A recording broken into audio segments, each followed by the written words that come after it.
What would you say is the best time of the year for you as far as betting goes?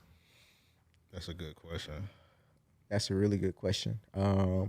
But I think it's pretty easy though. March Madness, NCAA. Yeah. Yeah, you say you racked it in, Yeah. raked it in rather. Yeah, definitely that, bro. March Madness, and I'm gonna tell you why. Betting on NCAA March Madness, you got to understand these are colleges, right? Right. So these kids, they balling really hard all their life, but in NCAA March Madness, especially last year in the bubble, what a lot of people didn't factor in was, there was no home court advantage. Right. You know what I'm saying? So when you're watching NCAA games, the crowd play a huge factor, bro. Monumental. Huge factor, right? So, last year there wasn't any of that because they played in a bubble. Yeah, right. It was some motherfuckers hooping like T.J. Ford.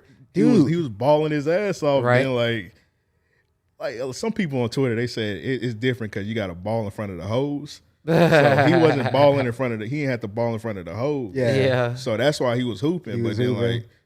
he was injured this year, but I'm pretty sure whenever he come back, he's not gonna be playing like As he was yeah, as in the what he bubble. was, yeah.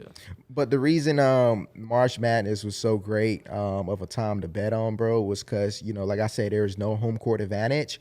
But you gotta when they did because when you betting on college basketball, a lot of people when they bet and they look at a number 1 versus a number 15, right, or a number 7 versus March a number Madness 20. has some of the biggest upsets often every year. And you know why, bro? That's why I made so much money, bro, because I went with so many underdogs. Right. I'm like, it's no home court advantage. Yep. The field's pretty even. These motherfuckers are playing hard. A lot of the smaller teams end up balling way harder. Way hard. Like they were covering the spread. Yep. So if you think this small team about to lose by 18, you know what? I'm gonna go ahead and take them. And they may lose the game, but they only losing by like 11, 12. Right. Like you said, bro, it was so many underdogs in March Madness. That had upsets or, kept games close. It wasn't even blowouts.